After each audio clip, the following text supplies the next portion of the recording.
Hello everyone, I am Mark Ian G. Suarez, a business administration student po. Um, I want to take this opportunity to promote a business during this time of pandemic. Kung nakikita nyo, meron ako ditong isang kuneho. So, ang naisip ko na i-promote ay yung pag-aalaga ng rabbit. Bakit pag-aalaga ng rabbit yung gusto kong i-promote na business during this time of pandemic? Unang-una, hindi masyadong malaki ang puhunan sa pag-aalaga ng kuneho.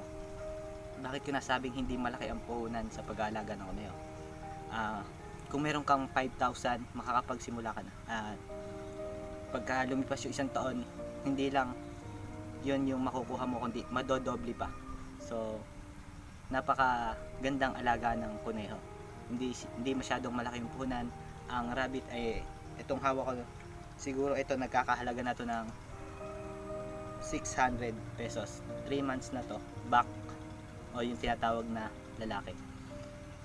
Pangalawa, mabilis siyang pagkakitaan. Bakit ko siya nasabing mabilis pagkitaan? Pwede siya online selling, binebenta siya as pet type, yung iba meat type, o yung kinakarne. May bumibili nito, live weight ang timbangan. Ang bentahan ng kuneho pagka buhay at kakatayin ay 150 per kilo sa buhay. Ang karne ng rabbit ay high in protein at low in fat. So masustansya po ang karne ng kuneho. So pangatlo, nakakawala ng stress. Paggising mo sa umaga, makikita mo yung mga alaga mong kuneho.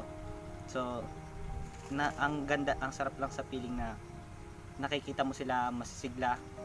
So nakakawala siya ng stress, lalo na pagka pagod na sa klase, lalo na sa mga modular, mga internet connection. Nakakawala siya ng stress kapag makikita mo siya. Pang-apat, madaling alagaan. So bakit ko nasabing madaling alagaan? Papakainin ko siya ng umaga, bibigyan ko siya ng feeds, tapos lalagyan ko na siya agad ng maraming damo, tapos hindi ko na siya ulit titingnan. Umaga lang, tapos sa hapon na ulit. So pwede siyang iwanan. So yun nga lang, ang formula ng pagpapakain dito ay 70-30. Ano yung 70-30 na yun? Yung 70 is yun yung mga damo na nakukuha sa paligid, yung madre de agua, yung mga mulberry. So yung mga dahon nun, yun yung pinapakain ko sa kanya. Tapos yung carabao grass, super napier grass. Yung 30 naman is yun yung pellets o yung feeds na pinapakain ko sa kanya tuwing umaga. 50 grams of pellets, so sa isang kuneho. Sa pag-aalaga din ng rabbit, kailangan mo ng time para i-monitor yung mga alaga mo rabbit, kasi minsan pag hindi tama yung pag-aalaga, nagkakasakit sila. Para silang tao kung magsakit, may diarrhea, ubo, sipon. So kailangan talaga bantayan siya mabuti. So I want to promote this business, small business, super gandang alaga, mabilis pagkakitaan.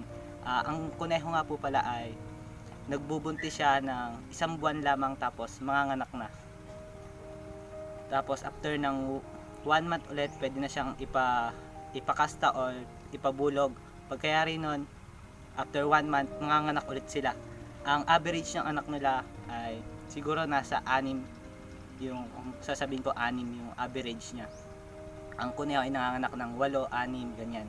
So sobrang bilis niyang dumami, kaya madali siyang pagkakitaan at the same time nakakawala ng stress. Yun lang, salamat.